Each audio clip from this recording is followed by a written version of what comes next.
கர்த்தருடைய பரிசுத்த நாமத்திற்கு மகிமை. கடந்த நாட்களிலே நான் இப்படியாக சிந்தித்து பார்த்தேன். வேதத்திலே 2 சாராரை பற்றி சொல்லப்பட்டிருக்கிறது. ஒன்று நீதிமான்கள், இன்னொன்று துன்மார்க்கர். அப்படியாக நான் சிந்திக்கும் பொழுது அநேக காரியங்களிலே 2 கூட்டத்தாராக காணப்படுகிறார்கள். வேதத்தை பார்க்கும் பொழுது தேவனுடைய சித்தத்தை செய்தவர்கள் ஒரு பக்கம், தேவனுடைய சித்தம் செய்யாதவர்கள் ஒரு பக்கம். அதை இந்த வேதத்தில் நாம் பார்க்கிறோம். தேவனுக்கு பயந்தவர்கள், பாவத்துக்கு விலகினவர்கள் ஒரு பக்கம், தேவனுக்கு விரோதமாக பாவம் செய்தவர்கள் ஒரு பக்கம். அதே போல உயிர்த்தெழுதல் உண்டு என்று சொல்கிற ஒரு கூட்டத்தார், உயிர்த்தெழுதல் இல்லை என்று சொல்லி ஒரு கூட்டத்தார், தேவனை உண்மையாய் பின்பற்றவர்கள் ஒரு கூட்டத்தார், ஆண்டவர் எனக்கும் வேண்டுமே, இதோ எனக்கும் ஒரு கடவுள் வேண்டுமே என்று சொல்லி பின்பற்றுகிற ஒரு கூட்டத்தாரும் இருக்கிறார்கள். உண்மையாகவே தேவனுக்கென்று தன்னை அர்ப்பணித்தவர்கள் உண்டு, அர்ப்பணிக்காதவர்கள் உண்டு. அதே போலதான் சபையிலும் அப்படிதான். முழு இதயத்தோடு தேடுகிற ஒரு கூட்டம், முழு இதயத்தோடு தேடாத ஒரு கூட்டம். இப்படியாக 2 கூட்டங்கள் இருக்கிறதை பார்க்கிறோம். அப்படி என்றால் நான் இந்த நாளிலே நான் எப்படிப்பட்டவனாக இருக்கிறேன், நான் எந்த கூட்டத்தை சேர்ந்தவனாக இருக்கிறேன், தேவனுக்கு ஒரு பிரியமான வாழ்க்கை வாழ்கிறேனா, ஒரு நீதியாய் உண்மையாய் நான் வாழ்கிறேனா என்று சொல்லி இந்த நாளிலே நம்மை நாமே ஆராய்ந்து பார்க்க வேண்டியது அவசியமாய் இருக்கிறது. ஒரு வாக்கியம் கடந்த நாளுக்கு என்னை அதிகமாய் தொட்டது. ஒரு உலக அறிஞர் சொன்ன வார்த்தை, ஒரு பழைய பரலோக பிடிச்ச வார்த்தை. சோதித்து அறியாத வாழ்க்கை வாழ்கிறவன் சீரழிந்த வாழ்க்கை வாழ்கிறான் என்று சொல்லி அந்த வாசகம் எனக்கு அடிக்கடி என் மனதிலே பட்டுக்கொண்டே இருக்கும். சோதித்து அறியாத வாழ்க்கை வாழ்கிறவன் சீரழிந்த வாழ்க்கை வாழ்கிறான். அப்படி நம்ம வாழ்க்கையில ஒவ்வொரு பகுதியிலும் ஒரு சோதிப்பு. நான் எப்படி, என்னோட வார்த்தை எப்படி இருக்கிறது, நாளில் கேட்டது போல நான் நீதியாய் நடக்கிறேனா, உண்மையாய் பேசுகிறேனா, மனதார நான் சத்தியத்தை பேசுகிறேனா, புறங்கூறாமல் இருக்கிறேனா, இல்லை மற்றவர்களுக்கு மன்னிக்க முடியாத காரியம், இப்படி நான் ஒவ்வொரு நாளும் நான் சோதித்து என்னை நானே நான் ஆராய்ந்து பார்த்து பார்த்து வாழும் பொழுது அந்த வாழ்க்கை ஒரு உண்மையான வாழ்க்கையும் ஒரு ஆசீர்வாதமான வாழ்க்கையாக மாறும். அதான் நாம் கர்த்தருடைய பந்தி எடுக்கும் பொழுது தன்னைத்தானே சோதித்து அறிந்து இந்த பந்தி எடுக்கிறது. அப்படி என்றால் ஒவ்வொரு நாளும் என்னை நானே சோதித்து அறிய வேண்டியது அவசியமா இருக்கு. நான் எப்படிப்பட்ட ஒரு குடும்ப வாழ்க்கை நடத்துகிறேன், நான் மனைவியிடம் எப்படி இருக்கிறேன், புருஷனிடம் எப்படி இருக்கிறேன், வேத வார்த்தையை நான் கேட்கிறேனே, நான் எப்படி உண்மையாய் நான் ஜீவிக்கிறேனா என்று சொல்லி ஒவ்வொரு நாளும் நாம் சோதித்து அறிந்து உண்மையாகவே நாம் மனம் திரும்புவோம் என்றால் தேவன் நிச்சயமாய் நம்மை ஆசீர்வதிப்பார். ஒரு மனம் திரும்புதல் நம்முடைய வாழ்க்கையிலே எல்லா சூழ்நிலையிலும் மனம் திரும்புதல் அவசியமாய் இருக்கிறது. தினந்தோறும் உங்கள் ரட்சிப்பின் நிரம்ப அருணிடமும் பிரயாசப்படுங்கள் என்று சொன்னால் உண்மையாகவே நான் பயத்தோடும் நடுக்கத்தோடும் என் ரட்சிப்பின் நிறைவேற அனுதினம் என் வார்த்தைகளை குறித்து, என் சிந்தையை குறித்து, என்னுடைய கிரியைகளை குறித்து நான் அடிக்கடி என்ன நானே ஆராய்ந்து பார்த்து பயமும் நடுக்கமும் எடுத்து இருக்கும் பொழுதுதான் தேவன் விரும்புகிற ஒரு பரிசுத்தம், தேவன் விரும்புகிற ஒரு வாழ்க்கை வாழ முடியும். ஏனென்றால் இந்த பொல்லாத உலகத்தில் நாம் வாழ்ந்து கொண்டிருக்கிறோம். நாம் நம்மை நாமே நிதானித்து அறியாவிட்டால் உண்மையாகவே நாம் பெற்றுக்கொண்ட வார்த்தைகள், பெற்றுக்கொண்ட சத்தியம் எல்லாம் வீணாய் போய்விடும். ஒரு ஆண்டவரே, இதனால என்னை நானே சோதித்து அறியட்டும். அதான் யோபு சொன்னது போல, ஆண்டவரே நீர் என் வழியை அறிந்திருக்கிறீர், நீர் சோதித்த பின் நான் சுத்த பண்ணாய் விளங்குவேன். அந்த வார்த்தையை அதிகமாயிட்டு, என் வழியை நீ அறிந்திருக்கிறீர் ஆண்டவரே, இந்த காரியங்கள் எல்லாம் நீ அறிந்திருக்கிறீர், ஆனால் நீ சோதித்த பின் நான் சுத்த பண்ணாய் நிற்குவேன் விளங்குவேன். நாளை ஆண்டவரே என் வழியெல்லாம், என்னுடைய பேச்செல்லாம், என்னுடைய கிரியைகள் எல்லாம் நீ அறிந்திருக்கிறீர் என்று சொல்லி உண்மையாகவே தேவனிடத்தில் நான் வரும் பொழுது யோபு சொன்னது போல, ஆண்டவரே நான் சோதித்த பின் சுத்த பண்ணாய் விளங்கு. ஒவ்வொரு நாளும் நான் நினைச்ச வேண்டிய சோதிக்கப்பட வேண்டிய சோதிக்கப்படப்படதான் அது சுத்த பொண்ணாய் நம்மள அநேக நேரங்களிலே நம் தேவனுடைய வார்த்தைகளை கேட்காதபடி ஒரு கடினம் உள்ள இருதயம், ஒரு மந்த புத்தி. நாம் அடிக்கடி கடந்த நாட்கள் கேட்டது போல அந்த சீசர்கள் ஆண்டவர் சொல்றாரு, நீங்க மந்த இருதயம் உள்ளவர்களே அப்படிங்களா. நான் அடிக்கிற வார்த்தைகள் அநேக நேரங்களிலே நம்மிடத்துல ஒரு மந்த இருதயம், கடினமான இருதயமா இருக்கிறது. எளிதாக சில காரியங்கள் நாம் பேசி விடுகிறோம், எளிதாக நம்ம சிந்திட்டு ஆண்டவரே நான் எவ்வளவு பெரிய பாவியா இருக்கிறேன் என்று சொல்லி உண்மையாகவே நாம் மனம் திரும்புவோம் என்றால் நிச்சயமாகவே தேவன் நம்மை ஆசீர்வதிப்பார். ஒரு 2 சங்கீதத்தை மட்டும் நாளை நான் பகிர்ந்து கொள்கிறேன். சங்கீதம் முதலாம் சங்கீதம் துன்மார்க்கர் நீதிமான்கள் என்று சொல்லி இரு பிரிவினர் இருக்கிறார்கள். இங்கே சங்கீதக்காரன் முதல் சங்கீதத்திலே அவர் ஒரு வார்த்தையை சொல்கிறார். துன்மார்க்கருடைய ஆலோசனை நடவாமலும் பாவியுடைய வழி நில்லாமலும் பரியாசக்காரர் உட்காரும் இடத்தில் உட்காராமலும் கர்த்தருடைய வேதத்தில் பிரியமாய் இருந்து இரவும் பகலும் அவருடைய வேதத்தில் தியானமா இருக்கிற மனுஷன் பாக்கியவான் என்று. இந்த சங்கீதம் நமக்கு எல்லாருக்கும் தெரியும், சிறு பிள்ளைகளுக்கு மனப்பாடமாவே தெரியும். சங்கீதம் நம்ம அடிக்கடி சபையில கேட்ட வார்த்தை இல்லை. ஆனா இந்த முதலாம் சங்கீதத்தினுடைய காரியங்களை நம்முடைய வாழ்க்கையில நடைபெற்றாலே நாம் ஒரு வெற்றியுள்ள வாழ்க்கையை நாம் வாழ முடியும். நான் இப்படிதான் சிந்தித்தேன். சங்கீதக்காரன் நான் ஒரு சங்கீதக்காரன் மட்டும் இல்லாமல் ஒரு தீர்க்கதரிசியா இருக்கிறானே என்று சொல்லிதான் நான் அதிகமாய் இந்த சங்கீதத்தை தியானிக்கும் போது இப்படிதான் நான் உணர்த்தப்பட்டேன். எதை செய்ய வேண்டும், எதை செய்யக்கூடாது என்று அவர் மிக எளிதாக சொல்கிறார். துன்மார்க்குடைய ஆலோசனைகள் நடவாமலும் பாவிகளுடைய வழியில் நில்லாமலும் பரியாசக்கர் உட்காரும் இடத்தில் உட்காராமலும். துன்மார்க்கர், பாவி, பரியாசக்கர் எல்லாரும் ஒன்றுதான், நம்ம விவரிக்க வேண்டிய அவசியம் இல்லை. துன்மார்க்கோட ஆலோசனை நம்முடைய எப்படிப்பட்ட ஆலோசனை நாம் நடக்கிறோம், எப்படிப்பட்ட வழியில நம்ம நிக்கிறோம், எப்படிப்பட்ட இடத்துல நாம் உட்கார்ந்துக்கிறோம், இதை நாம் இதிலிருந்து நாம் விடுதலை அடைவோம் என்றால், இருந்து உண்மையாகவே நாம் மணந்துவோம் என்றால், குடும்பத்திலேயோ வேலை செய்யற இடத்திலேயோ இல்லை என்றால் கல்லூரியிலேயோ எல்லா சூழ்நிலையிலும் நான் இதை விட்டு நான் என்ன செய்ய வேண்டும், விலக வேண்டும். துன்மார்க்குடைய ஆலோசனையில் நான் என்ன செய்யக்கூடாது, நடக்கவே கூடாது. துன்மார்க்கர் என்று சொல்லும் போது நான் இப்படிதான் உணர்த்தப்பட்டேன். துன்மார்க்கர் என்று சொல்லும் பொழுது அவள் தேவனை அறியவில்லை, தேவனுக்கு பயப்படுற பயம் இல்லை. துன்மார்க்கர்னாலே தேவனுக்கு பயப்படுற பயம் இல்லாத எல்லாருமே என்ன செய்யறதுன்னா துன்மார்க்கர். பிந்தின சங்கீதத்துல பார்க்கலாம். அப்படி என்றால் அந்த தேவ பயம் இல்லாதவங்க, தேவனை அறியாதவங்களுடைய ஆலோசனை நான் கேட்கிற இடத்துல நான் இருந்தேன் அப்படின்னா நான் பாக்கியவான் இல்லை.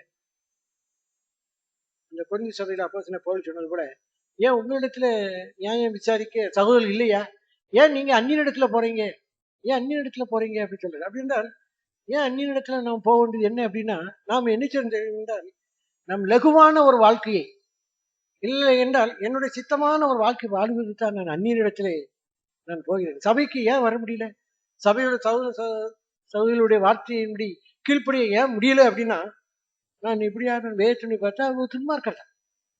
ஏன்னா தேவ பயம், தேவனை அறியாத ஜனங்களிடத்துல போய் நம்ம ஆலோசனை கேட்கிறோமா, இல்லை என்றால் நம் வேலை செய்யற இடத்துலயோ நம்ம கல்லூரியிலையோ நம் மற்ற காரியங்களில் பார்க்கும் மற்றவருடைய ஆலோசனை கேட்கறதுக்கு நாம் தீவிரம் எடுத்தோம் என்றால் நாம் பாக்கியவான்கள் இல்லை. அப்படி என்றால் நான் துன்மார்க்குடைய ஆலோசனையை நினைச்சக்கூடாது, நடக்கவே கூடாது. அது துன்மார்க்குடைய ஆலோசனை என்று சொல்லி ஆவியானவர் நமக்கு என்ன செய்வார்னா உணர்த்துவார். அப்படி என்றால் நான் அதில் இருந்து நான் உடனே விடுதலை அடைவதற்கு நான் என்ன செய்ய வேண்டும், முயற்சி செய்ய வேண்டும். எந்த விதத்திலும் ஒரு திடீரென்று ஒரு போராட்டம் அறிவிப்பார்கள், திடீரென்று அந்த அதிகாரி மேல் அதிகாரியை பற்றி ஒரு குறை சொல்லுவார்கள், அவருக்கு எதிராக ஒரு பெட்டிஷன் போடுகிறது. இப்படி அநேக காரியங்கள் வாத்தியாருக்கு எதிராக, நாம் என்று பெற்றோர்களுக்கு எதிராக அநேக காரியங்களை பார்க்கும் பொழுது அந்த துன்மார்க்குடைய ஆலோசனை நான் நினைக்கக்கூடாது, நடக்கவே கூடாது. பாவியுடைய வழியில் நான் நினைக்கக்கூடாது, நிற்கக்கூடாது. பாவியில் நிற்கிற இடத்துல நான் என்ன செய்யக்கூடாது, நிற்கவே கூடாது. நான் ஒரு சாட்சியான வாழ்க்கை நான் வாழ வேண்டும் என்றால் எந்த விதத்திலும் பாவிகள் இருக்கிற இடத்துல நினைக்கக்கூடாது, நிற்கவே கூடாது. ஆவியானவர் நமக்கு அது நினைச்சு, நான் அப்படி இருக்கும் பொழுது நான் ஒரு வெற்றியுள்ள வாழ்க்கையை நினைச்ச முடியாது, வாழவே முடியாது. ஏனென்றால் அநேக வார்த்தைகளை நாம் கேட்பதினால் நாமும் அதற்குள்ளே ஒரு பங்காய் மாறிடும். ஒரு சகோதரன் விதமாய் சொன்னார், மற்றவர்களை குறித்து கேலி பண்ணும் பொழுது நான் என்ன செய்ய மாட்டேன், கேலி பண்ண மாட்டேன். ஆனால் கேலி பண்றதை பார்த்து நான் என்ன செய்ய, மனதுக்குள்ளே ஒரு சிரிப்பு.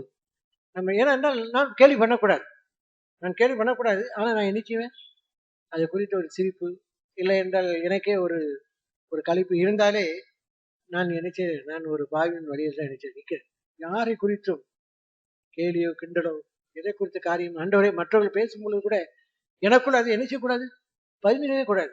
பாவிகள் வழியில் நிற்காமல் பரியாசக்கர் உட்காரும் இடத்தில் நான் நினைக்கக்கூடாது, உட்காரவே எந்த விதத்திலும். இந்த ஒரு வார்த்தை போதும், பரியாசக்கர் உட்காரும் இடத்தில் நாம் ஏதோ திருமண வீட்டுக்கு போயிருப்போம், ஒரு துஷ்டி வீட்டுக்கு போயிருப்போம், ஏதாவது ஒரு காரியம் அங்க வித்தியாசமான காரியங்களே எதற்காக வந்தோம் என்று சொல்லி தெரியாமல் பேசிக்கொண்டே இருப்பார்கள் மற்றவர்கள் குறித்த காரியங்கள். நான் அந்த கூட்டத்தில் என்ன செய்யக்கூடாது?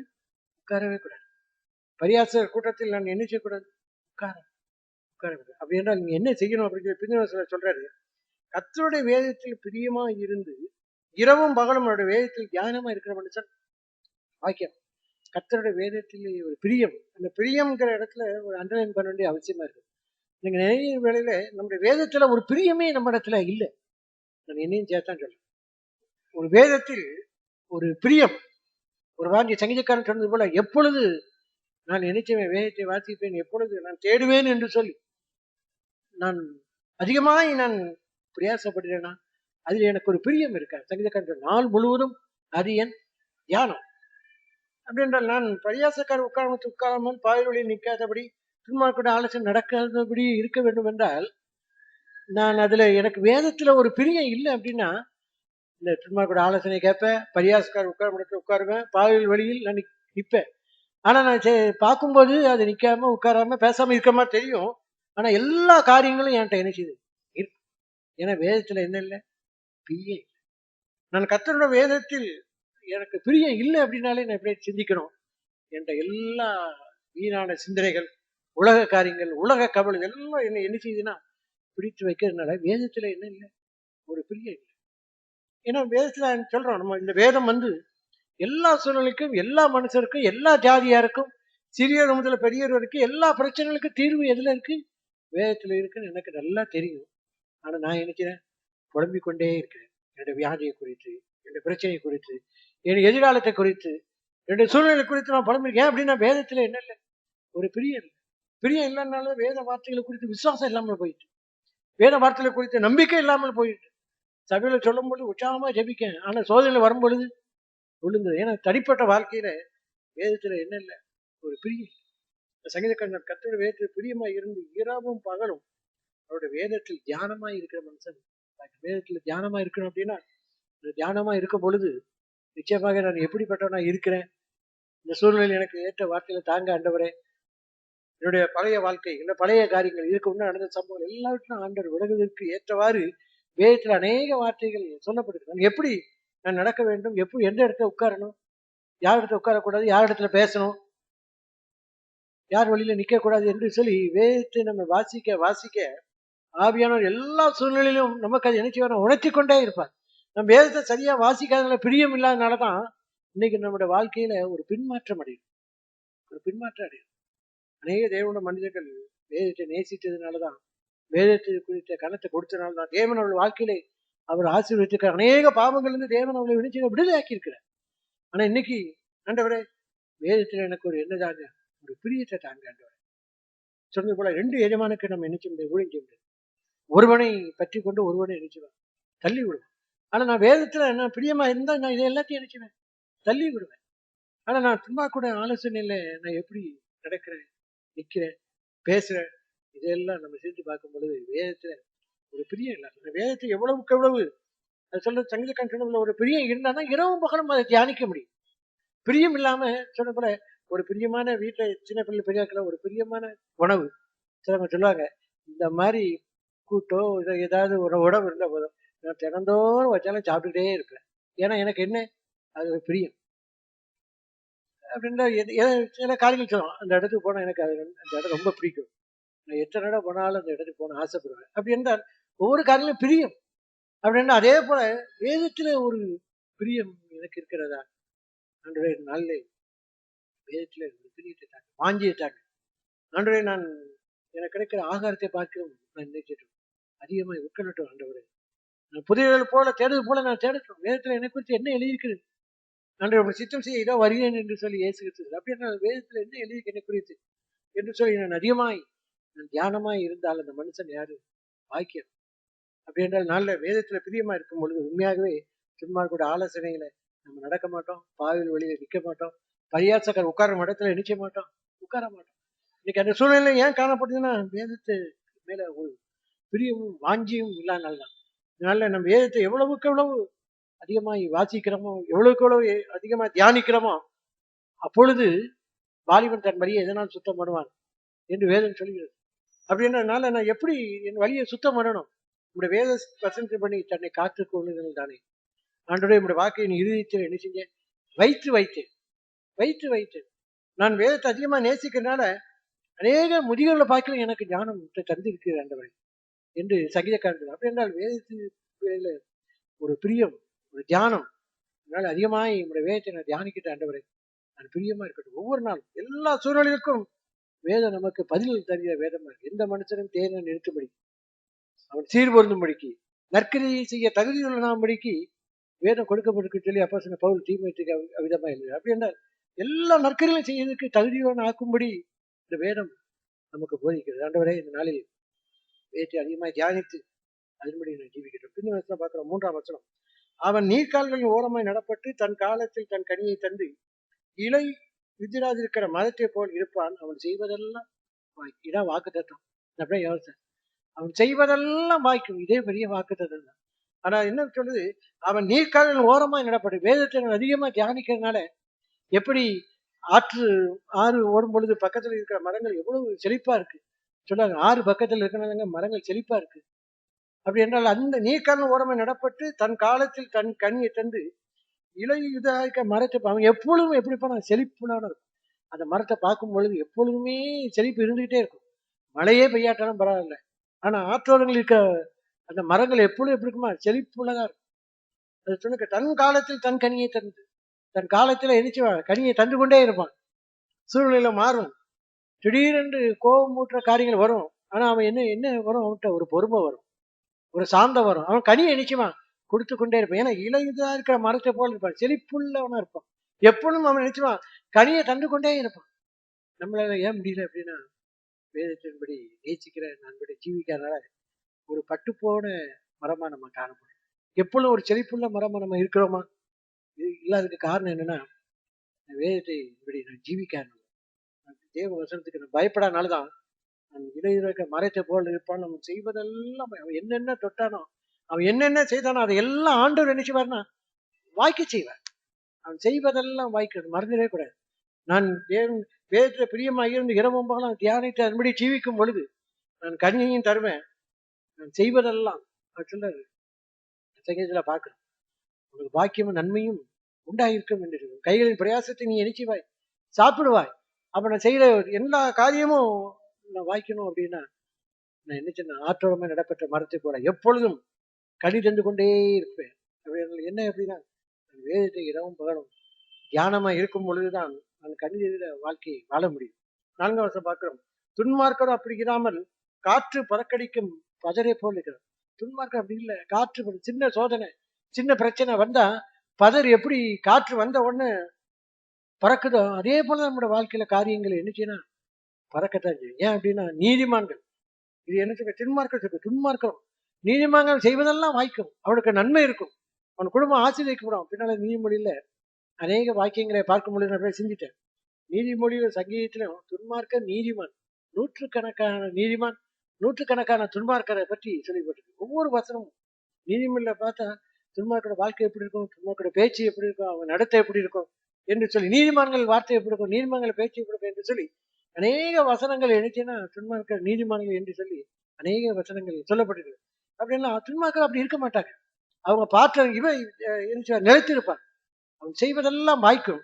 ஆனா துன்மார்க்கர் அப்படி இல்லாமல் காற்று பறக்கடிக்கும் ஒரு பதர் தான். அது பதரை போல என்னைக்கும் பறந்துடும். வாழ்க்கையில நிம்மதி இருக்காது, தூக்கம் இருக்காது, சந்தோஷம் இருக்காது, சமாதானம் இருக்காது. உலகத்துல என்ன காரியங்களாமோ நடக்கும். ஆனா என்னைக்குமா பதரை போல காற்று பறக்கடிக்கும், அது தூக்கி விட்டா என்னைக்கும் பறந்து ஒன்றும் இல்லாம பிரயோஜனம் இல்லாம ஒரு பதரை போல வாழ்க்கை தான் வாழ்றோம். அதனால ஆண்டவரே நான் செய்வதெல்லாம் என்னைக்கணும் வாய்க்கணும். ஆண்டவரே நான் கனி தந்து வாழ்க்கை வாழணும் அப்படின்னா நான் என்ன செய்யணும்? ஒவ்வொரு நாளும் வேதத்தின்படியே நான் ஜீவிக்கணும். தேவனோட வார்த்தையை கேட்கிற இடத்துல நான் எப்பொழுது இருக்கும் பொழுது நான் செய்வதெல்லாம் வாய்க்கணும். விசுவாசம் நமக்குள்ள வேணும். ஒரு தயக்கமோ ஒரு கலக்கமோ நம்மிடத்துல வந்தது அப்படின்னா, ஆண்டவரே என்னோட வாழ்க்கையில நீதி இல்லை, ஆண்டவரே என் வாழ்க்கையில என்ன இருக்கு? துன்மார்க்கமான வாழ்க்கை. எனக்கு பயம், எதிர்காலத்தை குறித்து பயம், வியாதியை குறித்து பயம். திடீர்னு கவர்மெண்ட் ஒரு சட்டம் போடுது அப்படின்னா எனக்கு ஒரு பயம் வருது. மானியம் இல்லை, அது இல்லை, இது இல்லை அப்படின்னு சொல்லும் போது உலக மனுஷன் மாதிரி நானும் புலம்பிட்டே இருந்தேன் அப்படின்னா நான் நினைச்சேன் காற்று பழக்கடிக்கும் ஒரு பதரை போலதான் நினைச்சேன். ஆண்டவரே என்ன நோக்கத்துக்கு அந்த பூமியில வைத்திருக்கிற எல்லாம் செய்வதெல்லாம் வாய்க்கு இருக்கு ஆண்டவரே. இன்னும் அதிகமாய் நான் நினைச்சிடும் உண்மை பற்றி ஒரு உத்தம இருதயம், ஒரு உண்மையான இருதயம் ஆண்டவரே என்னிடத்துல எப்பொழுது நினைச்சிடும் இருக்க ஆண்டவரே. ஒரு பதிலை போல வாழ்க்கை நான் வாழ்ந்து விடாதபடி, ஒரு துன்மார்க்கமான வாழ்க்கையை நான் வாழ்ந்து விடாதபடி ஒரு நீதிமான கூட்டத்துல எப்பொழுது இருக்கட்டும். பின்ன பார்க்கிறோம். ஆகையால் துன்மார்க்க நியாய தீர்ப்பிலும் பாவிகள் நீதிமன்ற சபையிலும் நினைச்ச மாட்டாங்க, நிலை நிற்கவே மாட்டாங்க. பாவிகள் நீதிமன்ற சபையில நினைச்ச மாட்டாங்க, நிலை நிற்க மாட்டாங்க. அந்த வார்த்தை அதிகமாக கடனாக்க தொட்டு பாவிகள் நீதிமன்ற சபையில நிலை நிற்க முடியாது. துன்மார்க்கர் நியாய தீர்ப்பை நினைச்ச முடியாது, நிலை நிற்க முடியாது. ஆகையால் என்று சொல்றேன் நல்ல ஆண்டவரே நீதிமன்ற சபையில நினைச்சிடும் நிக்கணும். ஆண்டவரே பரிசுத்தவங்க சபையில நிக்கணும். ஆண்டவரே நான் பரிசுத்தமாக ஜீவிக்கணும். அந்த வேதம் சொல்லுது அவர்கள் நினைச்ச மாட்டாங்க, நிலை நிற்க மாட்டாங்க. ஏதோ வந்தோம் போகணும் அப்படின்னு இருக்கும் ஒழிய ஒரு நிலையான வாழ்க்கை. கடந்த நாட்கள்ல ஒரு சகோதரனுடைய வார்த்தையை கேட்டேன். அவரு சொன்னார், இந்த நாட்கள்ல குடும்பங்கள் சமாதானம் இல்லாம, சந்தோஷம் இல்லாம, ஐக்கியம் இல்லாம, ஆனா பிரச்சனையோட என்னச்சுன்னா அது என்னச்சு குடும்பம் ஓடிக்கொண்டே தான் இருக்கு. ஏதோ குடும்பம் சொல்லி என்னச்சு போய்கொண்டே இருக்கு அப்படின்னு சொல்லி அந்த வார்த்தை அந்த ஒரு தேவனுடைய மனுஷன் பேசும்போது அந்த வார்த்தை கேட்கும்போது நான் உணர்த்தப்பட்டேன். இதே போல நம்மளோட வாழ்க்கை இருக்க, ஏதோ குடும்பம் நடத்தணும், ஏதோ ஓடிட்டு இருக்கு, சமாதானம் சந்தோஷம் இல்லாம ஏதோ சாப்பிட்டோம், வெந்ததை தின்பம் விதி வந்தா என்னச்சோம் சாகம் அப்படின்னு சொல்லி உலக மனுஷர மாதிரி ஏதோ சமாதானம் இல்லை, தூக்கம் வரல, ஒரே பிரச்சனை, பிள்ளைகள் குறித்த பிரச்சனை, மனைவி குறித்த பிரச்சனை, புருஷனை குறித்த பிரச்சனை, இது பிரச்சனை என்னச்சுக்கு வந்துகிட்டே இருக்கு. ஏதோ அவங்களும் குடும்பம் நானும் ஓடிக்கொண்டிருக்கேன். அப்படி இருக்கோமா? இல்லை, என்ன நிலைத்து நிற்கிற வாழ்க்கை. சங்கீதக்காரன் சொல்றாங்க, நீதிமானம் நித்திய அஸ்திபாரம் உள்ள, நீதிமானம் நித்திய அஸ்திபாரம் உள்ள. இன்னொரு இடத்துல நீதிமன்றம் சொல்லப்படுது, ஒருவரும் தொடராதிருந்த துன்மார்க்கர் ஓடி போயிறாங்க, நீதிமன்றம் சிங்கத்தை போல தைரியமா இருக்காங்க. ஒருவரும் தொடரல, ஆனா துன்மார்க்கர் நினைச்சாங்க, ஒரு பிரச்சனை இல்லை. ஒருவரும் தொடராதிருந்தோம், பின்னால ஒருத்தரும் வரல, ஆனா யாரோ வர்ற மாதிரி ஒரு பயம். இந்த வசனம் அப்படிதான் சொல்லுது, ஒருவரும் தொடராதிருந்தோம், துன்மார்க்கர் நினைச்சாங்க ஓடி போறாங்க, ஆனா நீதிமன்றம் சிங்கத்தை போல எப்படி இருக்காங்க தைரியமா. ஆண்டவரே எனக்கு வருகிற பிரச்சனை சோதனை சிங்கத்தை போல நான் தைரியமா நான் நிக்கிறேனா. நல்ல ஆண்டவரே நான் எந்த விதத்திலும் நான் ஓடி போறவனாக நிலையற்ற வாழ்க்கை வாழ்ந்து விடாதபடி ஆண்டவரே ஒரு நிலையான வாழ்க்கை, ஒரு சந்தோஷம் சமாதானம் கிறிஸ்துவை இந்த பாடல பாடின போல யார் கிறிஸ்தவன் ஆண்டவரே, இந்த கிறிஸ்தவ வாழ்க்கையை நான் நினைச்சிட்டேன், வாழ்ந்துக்கிட்டேன் ஆண்டவரே. நான் நீதிமன்ற சபையில நினைச்சிட்டேன், நிலைஞ்சிக்கிட்டேன் ஆண்டவரே. என் வாழ்க்கையில ஒவ்வொரு பகுதியிலும் நான் தொடர்ந்து நான் நினைச்சிட்டேன், ஓடிக்கொண்டிருக்கட்டும். கடைசி சபாவில் கர்த்தர் நீதிமான்கள் வழியை அறிந்திருக்கிறார், பின்மாட்டின் வழியோ கர்த்தர் நீதிமான்கள் வழியை என்ன செய்ய அறிந்திருக்கிறார்.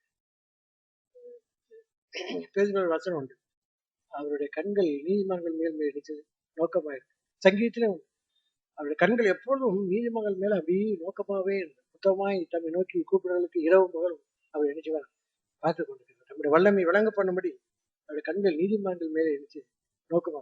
அதாவது கர்த்தர் நீதிமான்கள் வழியை அறிந்துக்கிறார். நீதிமான் வழியை ஆண்டவர் அது என் வழியை, அதான் என் வழியை தேவன் நீ அறிந்திருக்கு, என் வழியை நீ அறிந்திருக்கு, என்னுடைய காரியங்கள் எல்லாம் உமக்கு ஒன்றாக இருக்கிறது ஆண்டவரே. ஆண்டவர் அறிந்திருக்கிறார். அப்படி என்றால் என்னுடைய வழியை அவர் அறிந்திருக்கும் போது நான் பயப்பட வேண்டிய தேவையில்லை. கர்த்தர் நீதிமான்களின் வழியை அவர் நினைச்சிக்கிறார், அறிந்திருக்கார். துன்மார்களுடைய வழியை நினைக்கும் அறியும் ஆசீர்வாதமே இருக்கு. ஆண்டவரே நாளிலே நீர் என்னுடைய வழியை நீ நினைச்சிக்கிறார், அறிந்திருக்கிற ஆண்டவரே. நான் உண்மையாகவே நான் உண்மை முழு இதயத்தோடு நான் தேடட்டும், முழு இதயத்தோடு நான் உங்களுடைய அன்பு குரட்ட ஆண்டவரே, நாட்களை முழுதுமாய் ஒப்படைக்கிறேன் ஆண்டவரே என்று சொல்லி உண்மையாகவே தேவனுடைய சமூகத்தில் போகும்பொழுது நிச்சயமாகவே என்ன தைரியமா சொல்ல நீதிமன்ற கண்கள் எண்ணிச்சு நோக்கமாக இருந்துட்டு ஆண்டவரே இந்த நாட்கள் ஒரு கண்கள் என் மேல எண்ணிச்சிட்டும் நோக்கமா இருக்கட்டும்.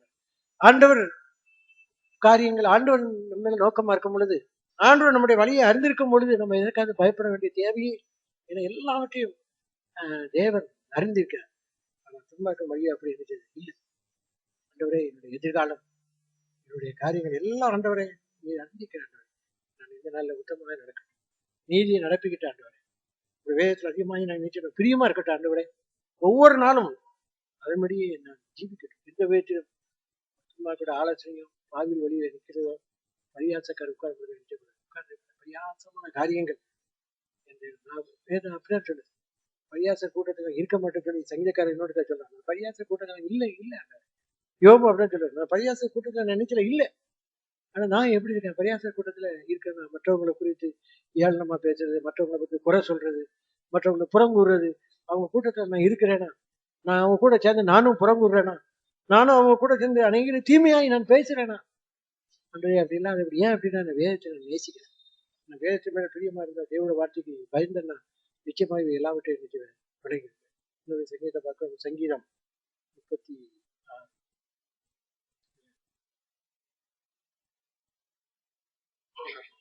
36ஆம் சங்கீதம்.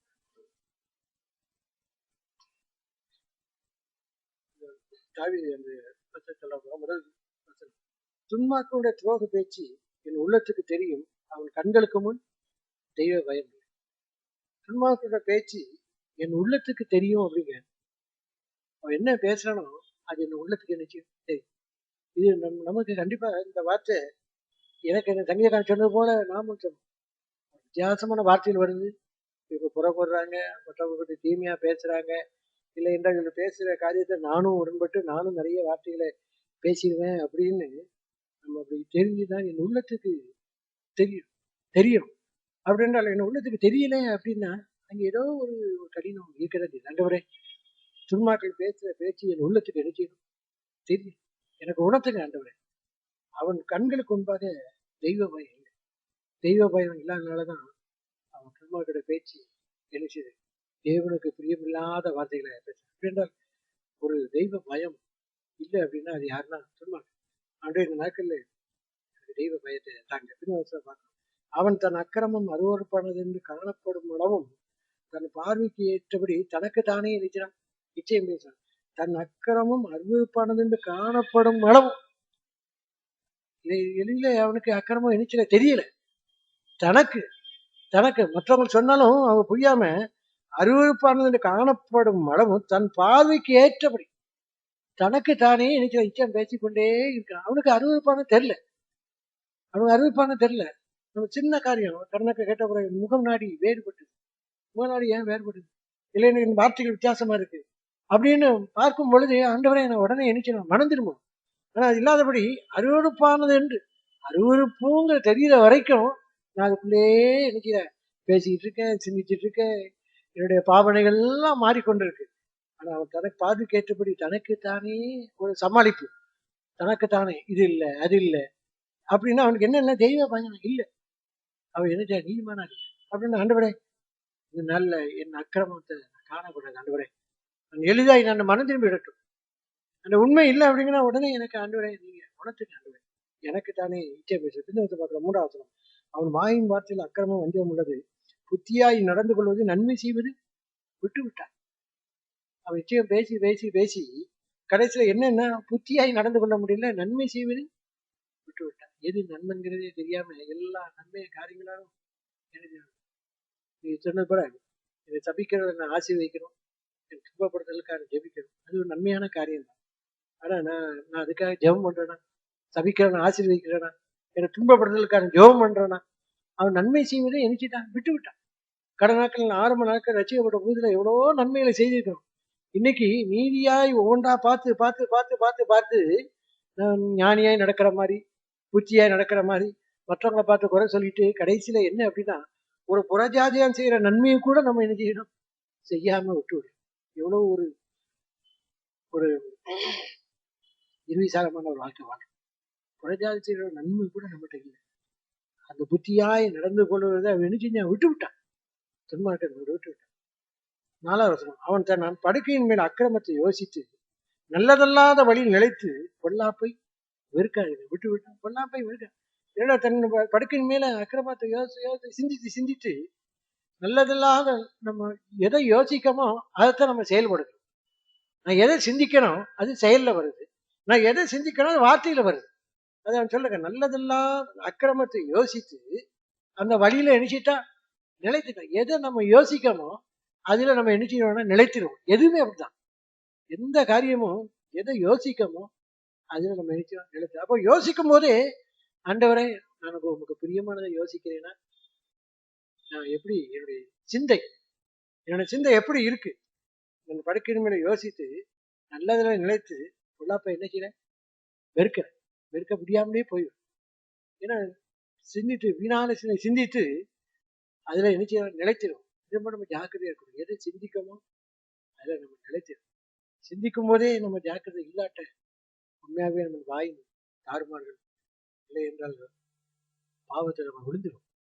ஆண்டே அந்த நல்ல படுக்கையின் மேல அக்கிரமத்தை நான் யோசிக்கக்கூடாது, யோசிக்க நல்லது யோசிச்சு உண்மையில எவ்வளவு ஒழுக்கம் இல்லை புண்ணியம் எதுவோ போகிறது அதோடய நினைச்சு அதே சிந்திக்கிட்ட ஆண்டவரை நல்லதாக வழியில நினைக்கக்கூடாது, நினைக்கவே கூடாது.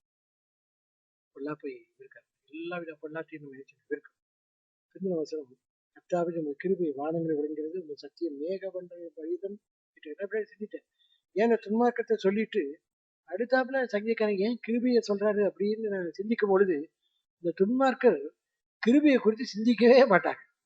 தேவன் எவ்வளவா நம்ம மேல் இரக்கமா இருக்காங்க, தேவன் எவ்வளவா கிருபையாக இருக்கிறாங்க அப்படின்னு சொல்லி அவங்களுக்கு அந்த உணர்வே என்ன செய்யாது, இருக்கவே இருக்காது. நான் அப்படியே சிந்தித்தேன். ஆனா சங்கீதக்காரன் அடுத்த வசனமே கர்த்தாவே உங்களுக்கு கிருபை நினைச்சது. யாரு அதை சிந்திப்பா அப்படின்னா நீதிமான இருக்கிறவங்க, தன்னை தாழ்த்துறவங்க, பொல்லாப்ப வெறுக்கிறவங்க தான் அவருடைய கிருபை நினைச்சது. வானங்களில் விளங்குகிறது, உங்கள் சத்தியம் மேகமண்டங்களை மறிந்து நினைச்சது. இதுக்கு மேல வார்த்தையே இல்லை. ஏன்னா நான் அப்படி சிந்தித்தேன். உங்கள் கிருபை வானங்களில் விளங்குனா வானம் தான் பெரிது, அதிலே விளங்குது என்றது சங்கீதக்காரன் சொல்லும்போது வேற வார்த்தை விவரிக்க வழியே இல்லை. ஆனா சங்கீதக்காரன் சொல்றான் கிருபையை நினைக்கிறான் சிந்திக்க. அப்படின்னா நல்ல கிருபையை நான் உணரலன்னா நான் துன்மார்க்கமான ஜீவன். எவ்வளவோ கிருபைகள் கொடுக்கப்பட்டிருக்கிறேன், அதெல்லாம் நான் நல்ல தட்டிட்டே இருந்தேன்னா நான் ஒரு துன்மார்க்கனா காணப்படுறேன். தேவனுடைய கிருபையை நினைச்சு நான் உணரணும். பின்ன பார்க்கிறோம், உமது நீதி மகத்தான பர்வதங்கள் போலவும் உமது நியாயங்கள் மகா ஆழமாக இருக்கிறது. கர்த்தாவே மனுஷரையும் மிருகங்களையும் நினைச்சது காப்பாற்றுகிறது.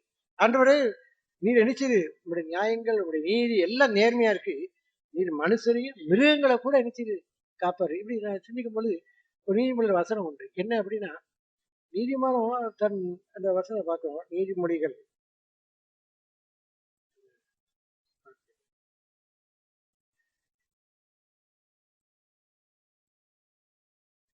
12:10. நீதிமொழிகள் 12:10.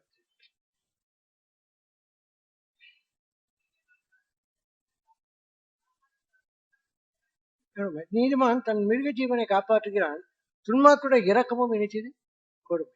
ஆண்டவரே மனுஷனையும் மிருகங்களையும் சங்கீதக்காரனுக்கு எப்படி போது பார்த்தீங்கன்னா நம்ம நினைக்காத ஆண்டவர் மிருக ஜீவனை காப்பாற்றுகிறார் அப்படின்னு சொல்லி அந்த சிந்தை என்கிட்ட ஏன் இல்லை அப்படின்னா நான் தேவனுடைய கிருபையை உணரலாம். நான் நிற்கிறது தேவனுடைய கிருபை, என் வாழ்க்கை எல்லா போய் தேவனுடைய கிருபை அப்படின்னு உணரும் போது எனக்குடைய சிந்தைகள்லாம் தேவனுக்குரியலாய் காணப்படும். ஒரு மிருக ஜீவனை கூட ஆண்டவர் நீர் என்ன செய்தீர் காப்பாற்று. ஆனா துன்மார்க்கன் இரக்கமும் கொடுமை. நம்ம வாழ்க்கையில நம்ம சிந்தி பார்க்கலாம். என்னுடைய சிந்தை, என்னுடைய காரியங்கள், நான் ஒரு பிச்சைக்காரனை பார்த்தாலோ இல்லை என்றால் ஒரு மாற்றுத்திறனாளனை பார்த்தாலோ எனக்கு ஒரு இரக்கம் வருதா?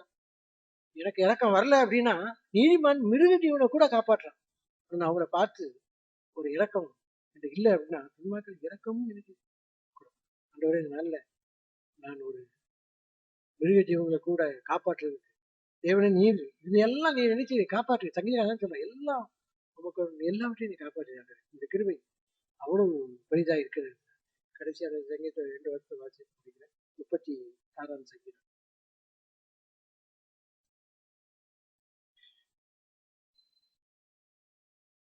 எட்டு 9 வாசிக்கிறேன். உமது ஆலயத்தில் உள்ள சம்பூர்ணத்தினால் திருப்தி அடைவார்கள், உமது பேரின்ப நதியினால் அவள் தாகத்தை நினைச்சு தீர்க்கிறேன். உம்முடைய ஆலயத்தில் உள்ள சம்பூர்ணத்தினால் நினைச்சாங்க திருப்தி அடைவார்கள். அந்த சம்பூர்ணத்தினால் நினைச்சாங்க திருப்தி அடைவார்கள் அப்படின்ற நான் சபையினுடைய நான் என்ன ஆசீர்வதிக்கப்பட்டிருக்கோம், தேவனுடைய வார்த்தையினால ஆசீர்வதிக்கப்பட்டிருக்கணும். சொன்னது போல இந்த நல்ல பாடல் பண்ணல, ஆண்டவரே 1000 நாள் வேற இடத்துல தங்கதை பார்க்கணும், ஒரு நாள் உங்களுடைய ஆகாமிய கூடாது வாழ்க்கை பார்க்கணும், ஒரு நாள் உங்களுடைய கூடாது தங்கியிருப்பது நினைச்சது நடம். இங்க சொல்லப்பட்டிருக்க உங்க ஆலயத்துல சம்பூரத்தினால நினைச்சுவாங்க திருப்தி. எப்பொழுதும் அவர்கள் சம்பூரத்தை நினைச்சாங்க தேவனுடைய நன்மையினால, தேவனுடைய சித்தத்தினால, தேவனுடைய சபையினால அவங்க நினைச்சுவாங்கன்னா திருப்தி அடைவார்கள். இந்த பேரின்ப நதியினால் அவர்கள் தாகத்தை நினைச்சு தீக்குது. ஆண்டவர் நம்முடைய தாகத்தை அவர் என்ன செய்கிறாரு, தீர்க்கிற தேவனா இருக்கிறார்.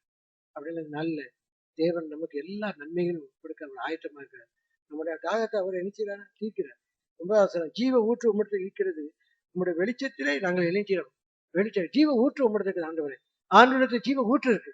அவருடைய வெளிச்சத்திலே நம்ம நினைச்சிடும். வெளிச்சம் தேவனிடத்துல நம்ம நெருங்கும் போதுதான் அந்த வெளிச்சத்துல நினைக்க முடியும், வெளிச்சம் பார்க்க முடியும். இல்லை அப்படின்னா ஒரு இருளான வாழ்க்கையை தான் நம்ம நினைச்சோம் வாழ்ந்து கொண்டு. சங்கீதக்காரன் சொன்னது கூட நாமும் சொல்ல முடியுமா, ஜீவ ஊற்று உம்மிடத்துல இருக்கிறது ஆண்டவரே, ஜீவன் உம்மிடத்துல இருக்கிறது ஆண்டவரே, நன்மை உம்மிடத்துல இருக்கிறது ஆண்டவரே. இந்த நாள்ல உங்களுடைய வெளிச்சத்திலே நாங்கள் எண்ணிக்கிறோம், வெளிச்சம் காணட்டும். இனிவரும் நாட்கள் ஆண்டவர் இன்னும் அதிகமான வெளிச்சத்தை எனக்கு காண்பீங்க ஆண்டவரே. அந்த வெளிச்சத்தை காட்டுங்க ஆண்டவரே. நான் வெளிச்சத்தின் பிள்ளைகளாய் எனக்கு நடந்து விட்டு ஆண்டவரே. இன்னும் அதிகமாய் உங்களுடைய வேத வசனம் தியானிக்கட்டும். உம்மிடத்தில் அன்பு கூறட்டும். இன்னும் ஆண்டவரே உம்மிடத்தில் நெருங்கி நான் ஜீவிக்கட்டும் என்று சொல்லி உண்மையாகவே நாம் தேவனிடத்தை நெருங்கும் பொழுது நிச்சயமாக நாம் செய்வதெல்லாம் வாய்க்கும். அதுவும் இல்லாம எப்பொழுதும் தன் தன் காலத்தில் தான் கிடைக்குது. தன் எந்த சூழலிலும் நான் தகுந்த வாழ்க்கையை நான் தந்து அது இளைஞராக இருக்கிற மரத்தை போல நினைக்க முடியும். காரணம் நம்முடைய தேவன் இப்படிப்பட்ட கிருபையில தேவன் நமக்கு தர ஆயத்தப்பட்டாலும் நான் தான் நினைக்கிறோம். தொடர்ந்து நம்மோட இருக்கிற துன்மார்க்கமான காரியம் கண்டுபிடித்து நான் உடனே நான் மனம் திரும்பும் பொழுது ஆண்டவரே நான் செய்வதெல்லாம் வாய்க்கிட்ட ஆண்டவரே. நான் நீதிமன்ற சபையில நினைச்சிட்டோம் நிலந்திருக்கிட்ட ஆண்டவரே. என்னோட வழியை நீர் நினைச்சிருக்கிறீர் அறிந்திருக்கிறீர் ஆண்டவரே. நான் நினைச்சேன் சுத்த பண்ணாய் நான் மாறட்டும் என்று ஒப்பு கொடுக்கும். நிச்சயமாக தேவன் நம்மை ஆசீர்வதிக்கிற உண்மையுள்ளவராய் நான் சுருக்கமாய் பயன்படுவோம் நம்பிக்கையா